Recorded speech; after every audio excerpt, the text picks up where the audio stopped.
경상도 지역의 한 교회에 목사님이 계셨는데 이 목사님이 다른 건 다 좋은데 설교 시간마다 경상도 사람들을 흉보는 버릇이 있으셨대요.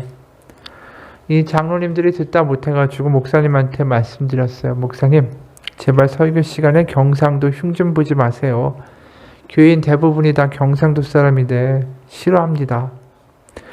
장로님들이 이야기하고 또 교인들이 모두가 싫다고 하니까 목사님이 그날부터 아주 무척 조심을 했습니다. 그러다 어느 저녁날 설교 시간이었대요. 마태복음 26장 20절에서 26절의 본문을 가지고 최후의 만찬에 대해서 설교를 하셨어요. 예수께서 제자들과 함께 음식을 먹을 때 제자들에게 내가 진실로 너희에게 이르노니 너희 중에 한 사람이 나를 팔리라고 말씀하셨습니다. 그러자 제자들이 그게 누구인지 궁금하여 예수님께 질문했습니다. 먼저 베드로가 묻습니다. 주여 저입니까? 요한도 묻습니다. 주님 저입니까? 옆에 있던 야고보도 물었습니다. 선생님 저입니까? 마지막으로 가롯 유다도 예수님께 물었습니다. 세임예 저라에? 조그만 나라에도 지방색이 있고 조그만 나라에도 이 학연, 지연, 혈연 같은 걸로 막 쪼개져 있잖아요. 그렇죠? 이 제자들도 마찬가지 아닙니까? 출신 지역이 다 달라요. 그리고 직업도 다르고요. 학력도 전혀 다르죠. 배경도 다르고 세리였던 사람도 있고 열혈당원이었던 사람도 있고 어부였던 사람들도 있고 다 다양해요. 그런 그들에게 가장 어려운 게 뭐였을까요? 하나 되는 거 아니겠어요? 굉장히 어려운 일이었을 것입니다. 12명의 제자들에게도. 오죽하면 자기들이 쫓아다니면서 예수님 길바닥에서 싸웠잖아요. 내가 더 높은 자리에 앉아야 한다. 사실 예수님 믿고 나서 우리 삶 가운데 진정한 변화가 일어날 때 경험되는 건 뭐냐 하면 하나 되는 거예요. 그러니까 예수님을 진짜 경험하고 나서 제자들이 달라진 것이 뭘까요? 은사가 나타났다, 방언을 했다 이런 것보다 제일 중요한 건 하나가 되었다라는 것을 나중에 보게 돼요. 예수님의 올해 마지막 기도 아닙니까? 이게 사실은 굉장히 중요한 기도고 또 대제사장적 기도라고 불리우는 17장의 맨 하단에 나오는 기도예요. 그러니까 이 유언 같은 기도, 가장 핵심적인 내용이 이 안에 담겨 있는 거 아닙니까? 근데 오늘 보면 반복되어 나오는 말이 있다라는 거죠. 21절, 22절, 23절 보면 아버지여, 아버지께서 내 안에, 내가 아버지 안에 있는 것 같이 그들도 다 하나가 되어 우리 안에 있게 하사 세상으로 아버지께서 나를 보내신 것을 믿게 하옵소서. 다 하나가 되게 해달라고 하셨어요. 22절에도 내게 주신 영광을 내가 그들에게 주었사오니 이는 우리가 하나 된 것 같이 그들도 하나가 되게 하려 함이니이다. 23절에도 보면 곧 내가 그들 안에 있고 아버지께서 내 안에 계시어 그들로 온전함을 이루어 하나가 되게 하려 함은 아버지께서 나를 보내신 것과 또 나를 사랑하신 같이 그들도 사랑하신 것을 세상으로 알게 하려 함이로소이다. 결국 예수님이 원하시는 게 뭘까요? 하나 되는 거예요. 하나 돼서 예수님 안에 또 하나님 안에 성령 안에 성령으로 매는 띠로 하나 되어 하나님 안에 거하는 거. 그러니까 이 땅에서의 교회에 대한 하나님의 가장 큰 소원이 뭘까요? 하나 되는 거예요. 우리가 교회에 선교도 하고 하나님의 말씀도 전하고 같이 교제도 나누고 구휼도 하고 여러 가지도 하지만 그걸 넘어서서 하나님이 가장 근본적으로 원하시는 게 뭘까? 하나 된다라는 거예요. 근데 거꾸로 말하면 이게 가장 어려운 거예요. 교회 안에서 신앙생활을 잘한다고 하는 사람들끼리도 싸워요. 보면 감정적으로 뭔가 마음에 안 맞고 저 사람이 내 스타일이 아니고 교회 생활 열심히 하는데도 하나가 안 된다라는 게 이게 굉장히 어떻게 보면 역설적으로 우리 가운데 얘기하는 거죠. 하나 되는 게 정말 어렵구나. 근데 하나님은 우리 공동체가 우리의 가정이 하나 되는 것만큼 더 바라시는 게 없다라는 거죠. 하나님만의 하나 되는 것. 왜 그럴까요? 생각해보면 아주 단순하고 어떻게 보면은 우리 다 아는 이야기예요. 하나님이 이렇게 하나 되는 것을 원하시는 이유는 뭐냐면 첫 번째, 하나가 되지 않으면 무슨 일들이 벌어질까요? 거기가 바로 사탄이 또 어두운 세력들이 주변에서 가장 휘짓고 들어오기 쉬운 게 바로 하나 되지 못할 때의 모습이에요. 하나 되지 못할 때 얼마나 문제를 일으키기가 쉬운 거냐면 톡 건드려 놓으면은 서로 감정이 상해가지고 서로 탁 등을 칩니다. 그러면서 어떤 일이 벌어지죠? 욕하기 시작해요. 욕하는 건 자기에 대한 어떤 분노를 나타내는 게 아니라 내 편을 만드는 행동이에요. 그때부터. 나를 지지하는 사람들을 만들기 시작해요. 그러면서 서로 이렇게 세력화가 되기 시작하면서 서로 이제 그때부터 다투기 시작하죠. 그러면서 정작 우리가 싸워야 될 것, 우리가 해야 될 일에 대하여 관심 있는 게 아니라 저 사람이 틀렸다라는 걸 입증하는데 나의 힘과 에너지를 쓰기 시작한다라는 겁니다. 그러니까 우리의 목표가 뭡니까? 하나님의 일을 해야 되잖아요. 그런데 정작 우리의 적은 세상의 권세와 또 세상의 잘못된 악과 이런 것들과 싸워 나가야 되는데 죄들과 엉뚱하게 우리들끼리 자중질환이 일어나는 모습이 바로 하나 되지 못한 공동체의 가장 큰 문제라는 거죠. 오죽하면 마태복음 7장 3절부터 그 이하를 보면 우리가 너무나도 잘 아는 구절이죠. 어찌하여 형제의 눈 속에 있는 티는 보고 네 눈 속에 있는 들보는 깨닫지 못하느냐? 보라, 내 눈 속에 들보가 있는데 어찌하여 형제에게 말하기를 나로 내 눈 속에 있는 티를 빼게 하라 하겠느냐? 외식하는 자여 먼저 내 눈 속에서 들보를 빼어라. 그 후에야 밝히 보고 형제의 눈 속에서 티를 빼리라. 여기에 뭐라고 말씀하시면 형제라고 이야기해요. 그렇죠? 형제 관계에 있는 공동체라는 것을 가정하는 말이에요.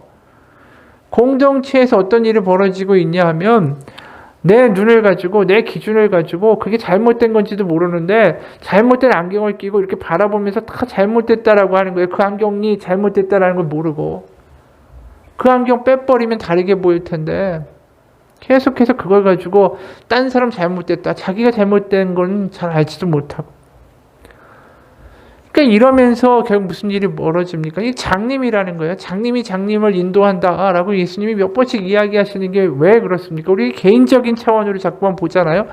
내가 기준이 뭔가 하나님 안에서 겸손해져야 된다. 내가 남을 비판하면 안 된다.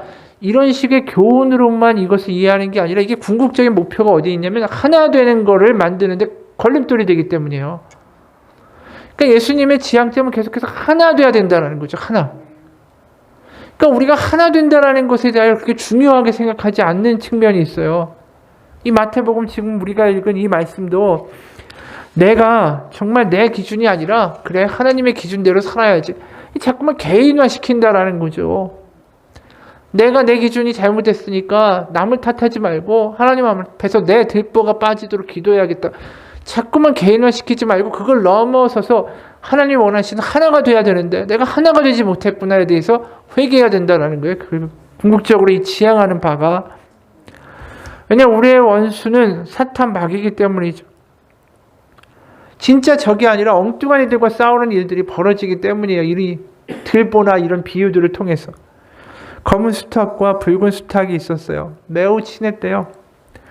어느 날 그들이 사는 마을에 예쁜 암탉이 이사를 왔습니다. 검은 수탉이 예쁜 암탉을 사랑하게 됐습니다. 붉은 수탉도 비극적이죠. 암탉을 또 사랑하게 된 거예요. 둘이 원수가 됐어요. 예쁜 암탉을 놓고 이 두 수탉이 싸우게 된 거죠. 검은 수탉, 붉은 수탉. 구경꾼 닭들을 이끌고 둘이 이제 드디어 대결을 하겠다 해서 넓은 마당으로 나갔습니다. 싸움이 시작됐어요. 검은 수탉이 이겼고 붉은 수탉이 졌습니다. 붉은 수탉이 원통했지만 자신이 졌다라는 패배를 인정했어요. 근데 이제 붉은 수탉을 이긴 검은 수탉이 너무 신이 나잖아요.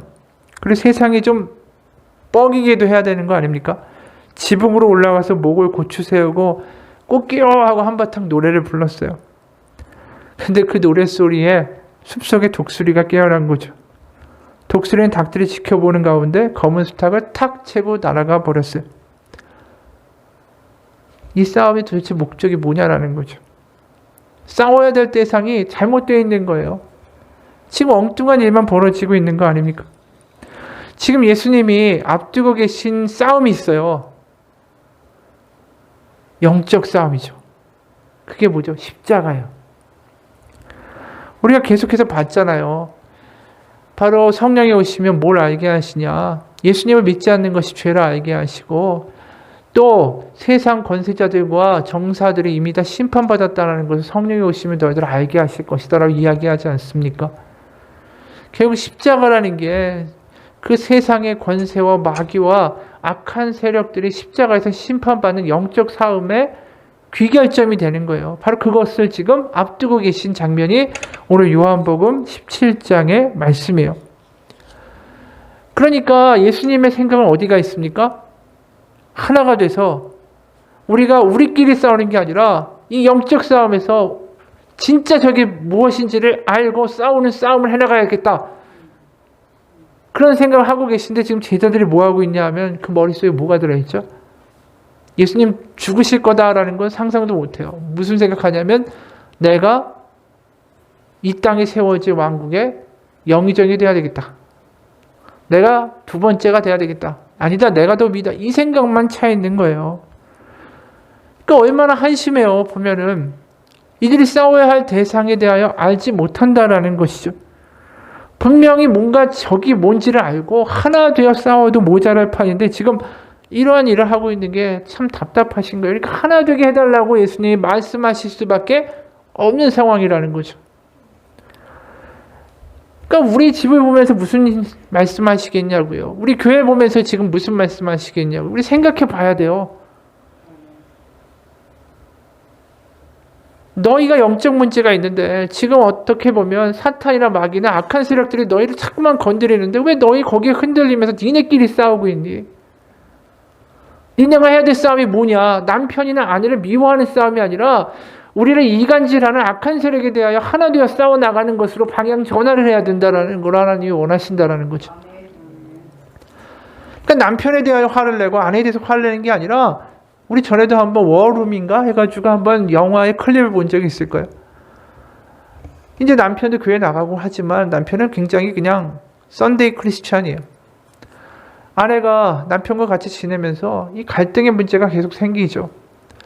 그럴 때일수록 어떤 일이 벌어지냐면 감정적으로 자꾸만 자기가 화가 나고 짜증나고 그러다 보니까 뭐 신앙생활도 안 되고 또 아이한테 화도 내게 되고 이런 자신의 모습을 발견한 거예요. 그러면서 이 여인이 나중에 상담을 하면서 또 거기서 신앙적으로 뭔가의 결론을 얻었는데 그건 뭐냐면 내 싸움의 상대가 남편이 아니라 이 일을 해코지하는 사탄이다라는 거예요.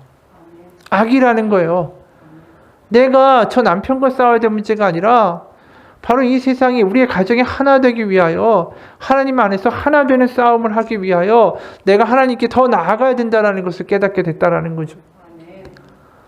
그러니까 뭘 해야 되는지의 방향이 달라지는 거예요. 하나가 되겠다고 생각하면. 배척해서 울타리를 치는 일을 하는 게 아니라 울타리를 부수고 어떻게든 끌어안아서 하나님께로 나가야 되겠다는 생각을 하게 된다는 거죠. 그러니까 우리가 늘 생각을 해야 되는 게 하나 되어야 된다. 이게 하나님이 주신 우리 가정에 대한 사명이다. 이게 우리 교회에 대한 사명이다. 그러면 우리 행동해야 되는 액션 플랜이라고 하죠. 우리의 수반되는 그 다음에 행동이 달라지는 거예요. 왜냐면 그게 너무 중요하다는 게 와닿기 시작하니까. 그럼 내가 성질을 내야 되는데 안 내게 되죠. 왜? 하나 돼야 되는데. 그러면 하나님께 기도해야죠. 하나님, 저 상대방이 뭐 남편이든 아내든 하나님 좀 변화되기 원하고 저 역시 그것을 포용할 수 있는 마음 되기 원하고 그래서 우리 가정이 하나 되어 하나님의 영광을 위하여 달려갈 수 있기 원합니다라고 달라진다라는 거죠. 기도할 거리가 생기는 거예요. 그러니까 하나가 돼야 된다라는 것 자체가 굉장히 중요한 하나님이 주시는 사명이다까지 우리의 생각이 가야 된다는 거예요. 그러니까 그냥 내 개인의 믿음으로 나 신앙생활 잘하면 됐지, 나 기도 잘하면 됐지, 말씀 잘 읽잖아, 이게 아니라 우리의 분명한 하나님이 우리를 향한 하나님의 뜻은 무엇이냐? 우리의 가정이 하나 되게 하여 주옵소서. 우리의 교회가 하나 되어서 하나님의 뜻을 이 땅 가운데 이루어드리고 하나님의 마음을 시원케 해드리는 공동체가 되게 하여 주옵소서. 이게 간절한 기도가 돼야 된다는 거예요. 그냥 말로만이 아니라 간절한 기도가 되어 우리 가운데 나갈 때 하나님이 그 기도를 기뻐하실까요? 안 기뻐하실까요? 가장 기뻐하실 수밖에 없죠. 왜요? 이게 지금 예수님의 유언과 같은 이야기잖아요. 예수님이 결국 유언으로 남기신 얘기 뭡니까? 이 땅 가운데 내가 반드시 이 일을 이루고 말리라라는 하나님의 그 의지가 담겨 있는 거예요. 지금 예수님의 말씀에. 하나가 되게 하여 주옵소서. 예수님이 마지막에 그렇게 뜨겁게 하신 기도가 예수님의 그 열정이 담겨 있는 기도라면 그 기도를 우리가 똑같이 할 때에 하나님이 기뻐하실까요? 안 기뻐하실까요? 당연히 기뻐하실 수밖에 없죠. 그 기도가 응답이 될까요? 안 될까요? 응답이 될 수밖에 없어요. 그거 왜요? 나보다 하나님이 더 원하시는 기도이기 때문에. 그러니까 우리의 삶에서 경제적으로 요새 어렵고 건강이 지치고 막 이러면 서로 막 짜증이 나기 시작하고 다투기도 시작하고 그런 문제들이 점점 우리의 삶들을 갉아먹을 때마다 이게 하나 되기보다는 자꾸만 분리가 돼요. 감정이 상해지고 그런 머리로는 믿어야지 하면서도 감정적으로는 이게 들떠버려가지고 기도도 안 되고 다 이래요. 그럴 때 우리가 항상 기억하기 원합니다. 하나가 되는 게 하나님이 굉장히 원하시는 거다. 내가 하나가 되는 것을 이루어내면 거기에 매진되면 하나님이 다른 것 역시도 하나님이 응답하실 것이다. 그런 분명한 방향이 설정이 돼야 된다라는 것이죠. 그래서 실제로 하나님이 그것을 간절히 원하셨다라는 것을 우리는 보게 되는 증거가 지금 완전히 어떻게 콩가루 집안 같잖아요. 예수님 따라다닌다고 12명이지만 12명이 하나가 됩니까? 절대 하나가 아니잖아요. 그런데 사도행전 4장 32절 보면 이런 말씀이 나오잖아요. 초대교회에 믿는 무리가 한 마음 한 뜻이 되어 모든 물건을 서로 통용하고 자기 재물을 조금이라도 자기 것이라 하고 하는 이가 하나도 없더라. 한 마음 한 뜻 됐다. 이게 얼마나 대단한 말인지 몰라요. 정말 하나님이 예수님이 마지막에 원하시던 그 기도가 이루어진 거예요. 그 공동체가 하나가 됐다. 그럼 어떤 일이 벌어지겠어요? 사도행전에서. 왜 사도행전 초반부에 이 이야기가 나올 거야? 하나가 되니 능력이 생겼더라는 거예요. 하나가 되니 그 다음부터 복음이 무섭게 퍼져나가기 시작했다. 하나가 안 됐으면 복음이 퍼졌을까요? 사도행전이 4장에서 끝났을 거예요. 그냥 성령 받고 각자 좋아서 그렇게 살았더라. 성령이 결국 오셔서 뭘 하신 거냐면 하나 되게 하셨다는 거예요. 하나 되게 하셔서 사도행전 4장 이후에 나오는 모든 선교의 사역이 그 다음에 가능해졌다라는 거예요. 그만큼 하나 됐다라는 게 중요하다라는 것이죠. 우리는 하나 됐다라는 게 그렇게 중요하다라는 생각을 안 하는 게 문제예요. 그게 그러면 복음서에만 나오고 사도행전에만 나올 거야? 아니죠. 그것은 계속해서 사도 바울의 서신서에도 나오고 계속해서 나오는 말씀이 될 수밖에 없다라는 거죠. 그러니까 사도 바울도 성령으로 매는 띠로 하나 되어 함께 한 마음으로 계속 이 이야기를 할 수밖에 없습니다. 그리고 한 이야기를 소개하죠. 1990년대 유고슬라비아가 해체되고 세르비아와 크로아티아라는 나라로 갈라지면서 이제 서로 간에 내전이 벌어져요. 민족이 다르니까 이 인종 청소를 해버리겠다고 서로 그냥 혈육전이 벌어집니다. 거기에 피터 쿠스믹이라는 목사님이 이런 내전 가운데 있던 한 도시에서 목회를 하고 있었습니다. 근데 전쟁이 일어나니까 어땠을까요? 18개월 동안에 15,000번의 폭격이 이 도시에 있었고 24,000채의 집과 건물이 붕괴됐어요. 이 사방에서 죽어나가는 끔찍한 전쟁터가 된 것입니다. 이 목사님이 교회에서 설교를 하는데 설교의 본문이 뭐냐면 예수님이 둘을 하나로 만드사 원수된 것, 그 중간에 막힌 담을 자기 육체로 하셨다라는 에베소서의 말씀을 설교하던 중이었어요. 거기 한 300명의 성도들이 모여 있었대요. 근데 그때 폭격이 시작된 거예요. 도시에 폭탄이 떨어지기 시작하니까 공습경보가 울리고 예배당 뒤에 있던 누군가가 소리치기 시작했어요. 뛰어서 방공호로 대피합시다. 근데 목사님이 보기에는 그게 너무 무모한 거예요. 왜냐하면 방공호로 가려면은 길 대각선으로 한참을 뛰어가야 되고 신학교의 지하실까지 내려가야 되는데 그건 아마 이들의 인생 가운데 가장 위험한 달리기가 될 것이 뻔했기 때문이었죠. 그래서 목사님이 뭐라고 했냐면 성도들한테 그냥 앉아있으라고 말했습니다. 그리고 말했어요. 우리는 이제 화해자이시고 우리의 구주이신 예수님께 기도합시다. 그리고 원수를 사랑합시다. 그것이 주님이 주신 명령입니다. 그리고 눈을 감고 기도를 시작하는데 성도들도 기도하기 시작했어요. 밖에는 폭격이 있었지만 예배당에는 고요한 정막이 흘렀어요. 그러면서 우는 소리가 들리고 움직이는 소리가 들리기 시작했어요.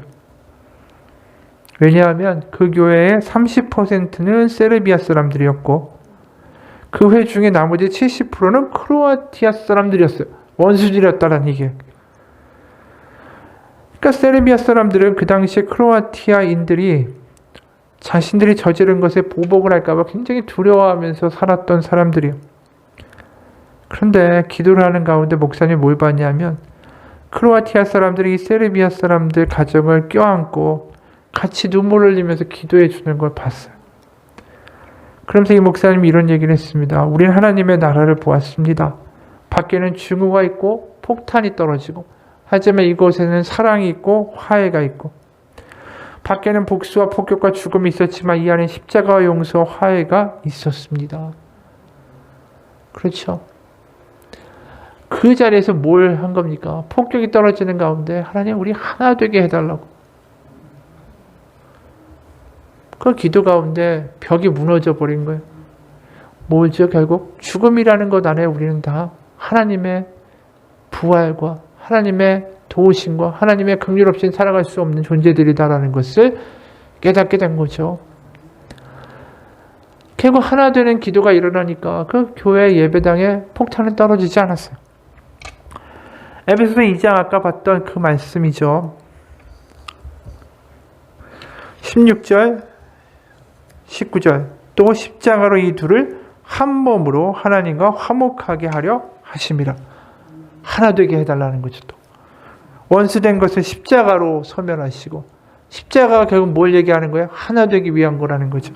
17절 또 오셔서 먼 데 있는 너에게 평안을 전하시고 가까운 데 있는 자들에게 평안을 전하셨으니 이는 그로 말미암아 우리 둘이 한 성령 안에서 아버지께 나아감을 얻게 하려 하심이라.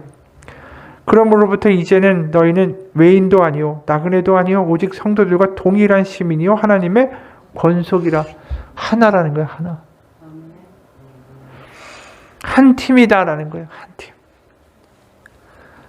이게 하나님이 우리의 가정을 향하여 간절히 원하시는 거예요.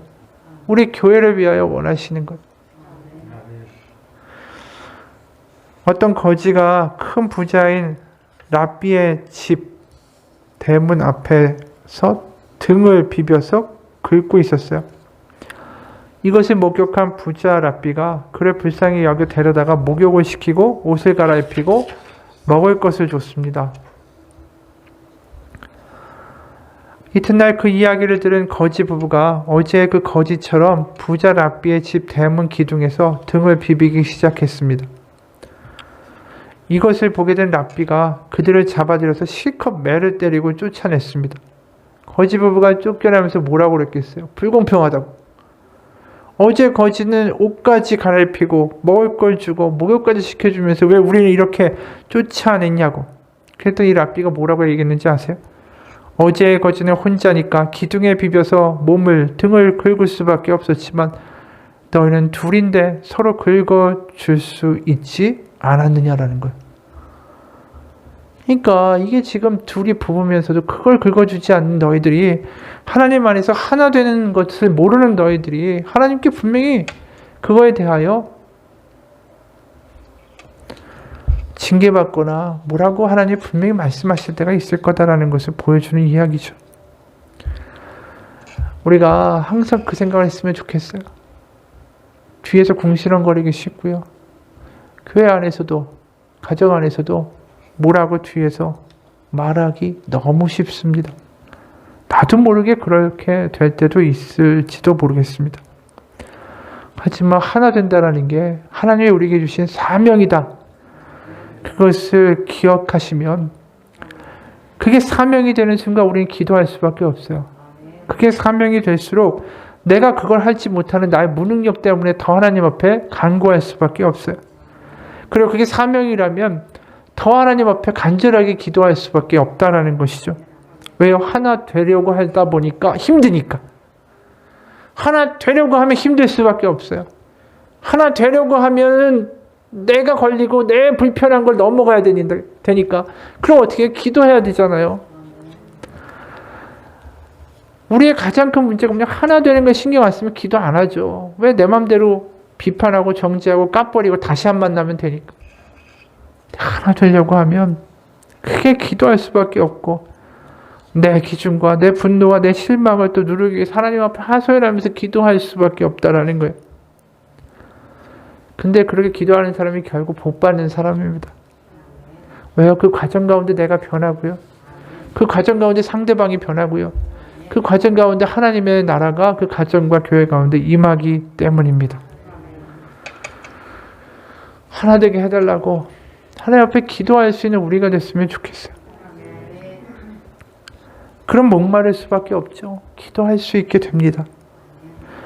그리고 하나님이 그렇게 우리 가운데 하나가 되라고 하시는 이유가 뭘까요? 이미 이야기한 것처럼 하나 되려고 이렇게 기도하다 보면 내가 예수님을 닮아갈 수밖에 없어요. 왜냐하면 내 뜻대로 내 판단대로 하나 되지 않고 쳐버리겠다 하면 나는 절대 안 변해요. 내가 왜 변해? 네가 변해야지 이렇게 나오죠. 결국 우리가 이 삶에서 결국 강자가 되고 갑질하는 사람들의 가장 큰 문제가 뭔지 아십니까? 내가 왜 변해? 네가 변해야지. 내가 세니까 넌 내 말을 들어야 돼. 그게 하나님의 나라에 들어가기가 어려운 사람들인 거예요. 변하지 않고 내 것이 옳다, 내 생각이 옳다. 그게 아니라 하나 되려고 하다 보면 결국 우리는 그 과정 가운데 예수님을 닮아갈 수밖에 없다라는 거죠. 내가 변화될 수밖에 없어요. 내가 이렇게 하면 안 되겠구나. 하나 되기 위하여 내가 죽어야 되겠구나라는 결론에 이르게 된다라는 것이죠. 내가 시퍼렇게 살아가지고는 도대체 하나가 될 수가 없다라는 불가능성에 직면하게 돼 있어요. 왜요? 하나 되기 위하여 애쓰는 사람은 매 순간 그걸 경험하게 돼 있어요. 내가 죽고 내 안에서 예수님이 살아야 된다라는 생각을 할 수밖에 없다라는 거죠. 그래서 어느 목사님이 이런 설교를 하는 걸 들었어요.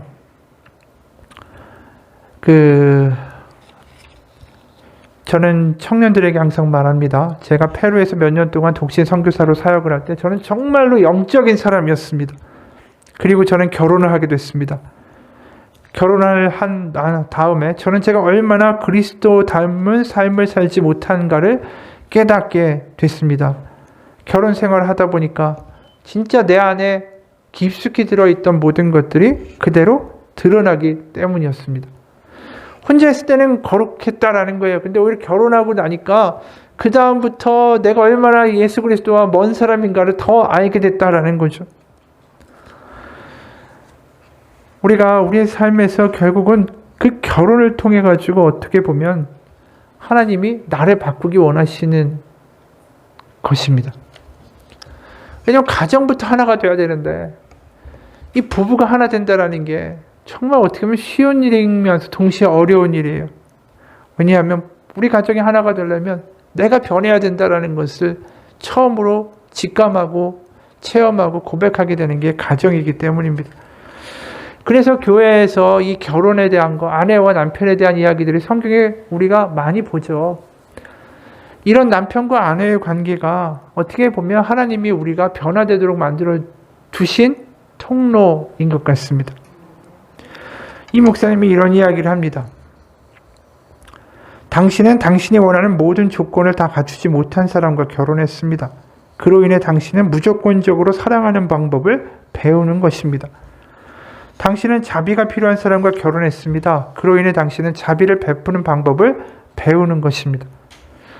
당신은 당신의 사랑을 받을 자격이 없는 사람과 결혼했습니다. 그로 인해 당신은 자격 없는 그 사람을 위해 자기 자신을 쏟아붓는 법을 배우는 것입니다.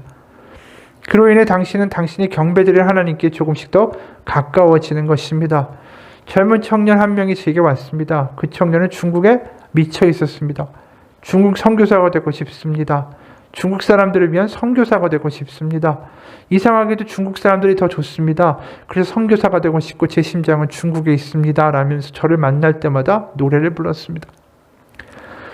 어느 날 제가 그 친구에게 말했죠. 당신은 왜 당신이 중국 사람들을 사랑하는지 아십니까? 그가 물었습니다. 왜 그렇습니까? 내가 말했습니다. 왜냐하면 당신이 아는 중국 사람이 단 한 사람도 없기 때문입니다. 무슨 뜻이냐고 물으니 제가 이렇게 대답했습니다. 중국 사람들, 얼굴도 모르는 지구편 반대편에 사는 사람들을 사랑하는 것은 아주 쉬운 일입니다. 그렇게 하는 어떤 상상 속의 사랑은 낭만에 불과합니다. 하지만 중국에 가서 6개월 동안 진짜 있어보고 신선함이 사라지고 별일 다 당하면서도 아직도 그들을 사랑하는지 저에게 말해주십시오. 당신이 당신 나라에 대해 사람들에서 싫어하는 부분을 똑같이 중국 사람들에게도 발견하게 될 것입니다. 결국 같이 옆에서 겪는 사람들을 사랑할 수 없으면 멀리 있는 사람도 사랑할 수 없기 때문입니다. 이 이야기를 한 거예요. 이분 이야기가 맞아요.